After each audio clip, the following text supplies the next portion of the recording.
notre affaire du jour nous emmène en Suède.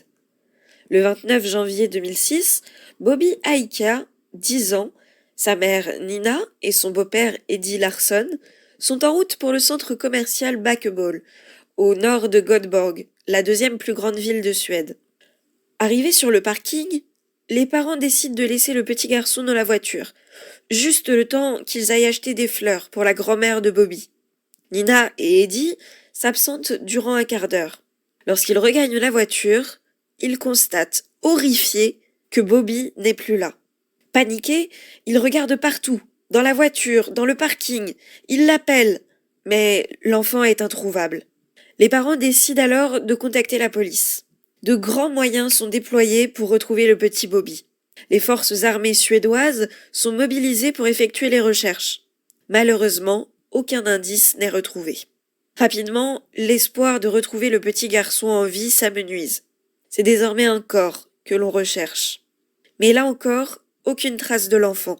Alors, les enquêteurs commencent à douter. Les regards se tournent vers Nina Aikia et Eddie Larsson. La mère de soutien de Bobby, Inger Unebark, déclare « Bobby n'enlèverait jamais sa ceinture de sécurité, n'ouvrirait pas la porte et ne sortirait pas. Il était timide et effrayé et ne faisait jamais rien de sa propre initiative. Dans de nouvelles situations, il avait toujours besoin de quelqu'un pour lui tenir la main et l'encourager. J'ai trouvé ça très étrange. » Quelques jours plus tard, la mère et le beau-père de Bobby sont arrêtés pour suspicion de meurtre. Aujourd'hui, je vais te parler d'un cas de maltraitance infantile. Attention, cette affaire peut vraiment heurter les plus sensibles. Si tu ne te sens pas capable d'écouter cette histoire, c'est tout à fait compréhensible. Et je t'invite à regarder une autre vidéo. Si tu es toujours là après cet avertissement, alors c'est parti, plongeons dans la triste histoire de Bobby Aikia.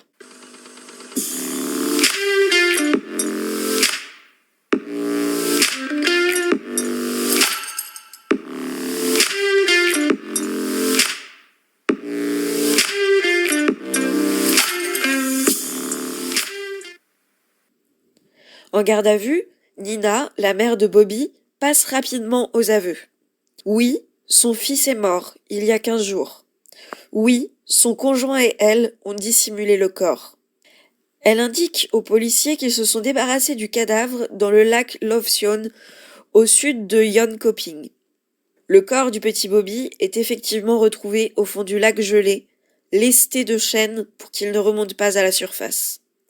Ce que va ensuite révéler Nina Aikia sur l'histoire de son enfant a de quoi faire froid dans le dos. Bobby Aikia est né en 1995. Nina lui a donné naissance alors qu'elle n'avait que 19 ans. Et elle ne semblait vraiment pas prête à être mère. Elle le considérait plus comme un petit frère turbulent et gênant que comme son propre enfant. Pourtant, c'est un adorable petit garçon. Très tôt, on lui diagnostique le syndrome de l'X fragile. C'est une maladie génétique qui entraîne un déficit intellectuel, des troubles du comportement et des anomalies physiques. À 10 ans, Bobby avait les capacités intellectuelles d'un enfant de 4 ou 5 ans. Les services sociaux ont très vite estimé que Bobby avait besoin d'une surveillance accrue et qu'il avait besoin de soins particuliers. Ils lui ont donc assigné une famille de soutien. C'est un dispositif commun aux pays scandinaves qui permet aux parents d'enfants handicapés ou aux familles monoparentales de bénéficier d'un soutien auprès d'une famille d'accueil. Pour soulager le ou les parents, l'enfant est accueilli par une autre famille agréée par les services sociaux 1 à 2 week-ends par mois. Bobby est donc prise en charge par Inger Uneback et son mari. Le couple s'est tout de suite pris d'affection pour le petit Bobby. Elle dit d'ailleurs que c'était facile de l'aimer. Elle raconte que c'était un enfant timide, qui avait peur du bruit. Au début, il restait assis dans un coin, la tête entre les mains. Inger possédait une ferme, et au fil des mois, Bobby a développé de l'intérêt pour les animaux. Il était curieux et appréciait particulièrement un poney. Il aimait s'occuper du toilettage et montait de temps en temps à cheval. Il appréciait aussi de faire un tour de tracteur avec le mari d'Inger. Il était tout fier et affichait alors un large sourire. Il aimait également la balançoire, faire du vélo et faire de longues balades. C'était aussi un enfant très serviable, toujours prêt à aider. Inger confie que son mari et elle étaient impatients de le recevoir. Mais, en 2005, Inger est surprise de constater que Nina Aikia n'a pas emmené Bobby pour leur rendez-vous habituel. Lorsqu'elle appelle la mère, Nina lui répond qu'ils ont déménagé à Småland. Lorsqu'elle raccroche, Inger est hébétée par la nouvelle. Elle contacte immédiatement les services sociaux, mais elle n'obtient pas de solution satisfaisante. Alors, elle continue régulièrement d'appeler Nina pour essayer de la convaincre de lui laisser de nouveau Bobby, le temps d'un week-end. Mais invariablement, elle essuyait un refus. Nina lui répondait que Bobby avait une vraie famille, désormais. En effet, en 2005, Nina Aikia a rencontré un nouveau partenaire. Et le personnage est loin d'être blanc comme neige. Eddie Larson a déjà été incarcéré pour viol. Nina a été séduite par les belles paroles de cet homme. Eddie lui promettait une vie de famille idyllique, à la campagne, dans la province de Småland, une région connue pour ses grandes forêts de conifères et ses nombreux lacs. Nina et Bobby ont donc rapidement emménagé dans la maison d'Eddie. Bobby a donc changé d'école. Ça a dû être un véritable bouleversement pour lui. En apparence, le petit garçon avait l'air d'aller bien. Selon ses professeurs, il faisait des progrès. Il avait appris à écrire son nom et à compter. Mais depuis la rentrée, Bobby accumulait de nombreux jours d'absence pour maladie. La réalité, en coulisses, était bien plus sombre. Nina n'a jamais été tendre avec Bobby. Mais avec l'arrivée d'Eddie dans la famille, les abus se sont multipliés. L'homme est au chômage et passe ses journées à boire.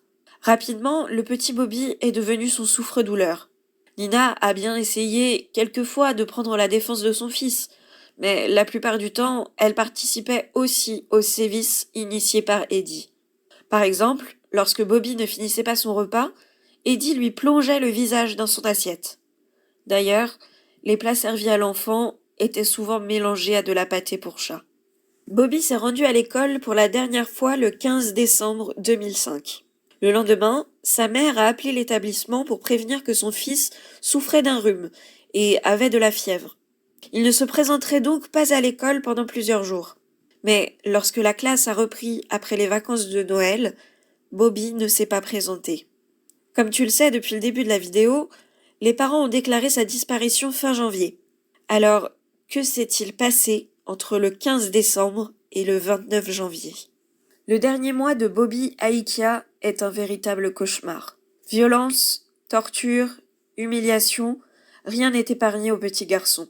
Les punitions étaient quotidiennes. Tout était prétexte à le battre. Il suffisait d'un regard ou d'un bruit de mastication lors des repas pour déchaîner la violence d'Eddie. Bobby recevait des coups de poing, des coups de bâton, des coups de ceinture. Souvent, il était obligé de passer de longues heures nu, dehors, par des températures glaciales. Et s'il pleurait, sa situation s'aggravait. Alors, le petit garçon avait appris à ravaler ses larmes. Parfois, Eddie et Nina attachaient Bobby à une chaise, le transportaient dehors et, à l'aide d'une clôture électrique, ils l'électrocutaient au niveau des mains, des pieds et des parties génitales.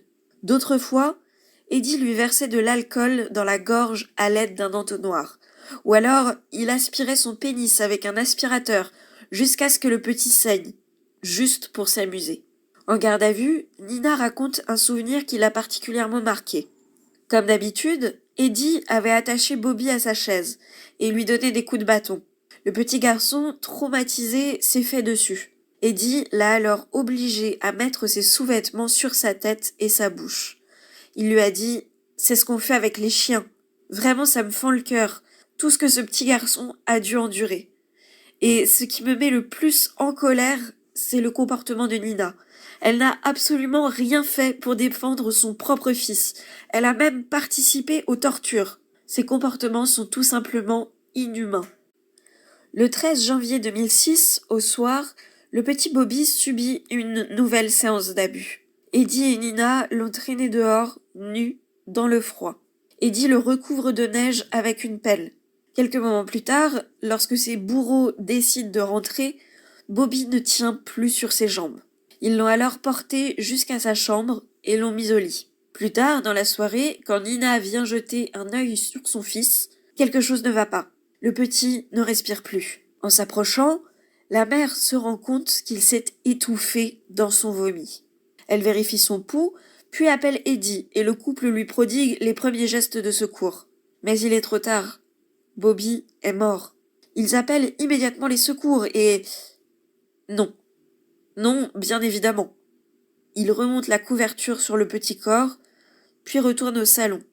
Ils se servent un grand verre de whisky, puis décident d'aller se coucher. Le lendemain, Eddie et Nina chargent le corps de Bobby dans le coffre de leur voiture. Puis ils conduisent un peu au hasard pour trouver un endroit isolé où s'en débarrasser. Ils ont finalement arrêté leur choix sur le lac de Lovezion. Nous sommes en janvier, le lac est gelé. Mais ça n'arrête pas le couple diabolique. Ils creusent un trou dans la glace. Ils vont même jusqu'à lester le corps de Shane pour l'empêcher de remonter à la surface. Je les imagine observer le petit Bobby, plongé dans l'eau noire et rapidement disparaître. Ce n'est que 15 jours plus tard que Nina et Eddie contactent la police. Mais pas pour se dénoncer, bien sûr que non, pour faire croire à la disparition de l'enfant. Ils sont rapidement arrêtés, Nina passe aux aveux et le corps de Bobby est repêché dans le lac. Le meurtre du petit garçon a ému toute la Suède. Le tabloïd Expressen a organisé une collecte de 30 000 roses auprès du public, qui ont été rassemblées lors de ses funérailles. L'église a été ouverte au public pour que tous puissent lui rendre hommage.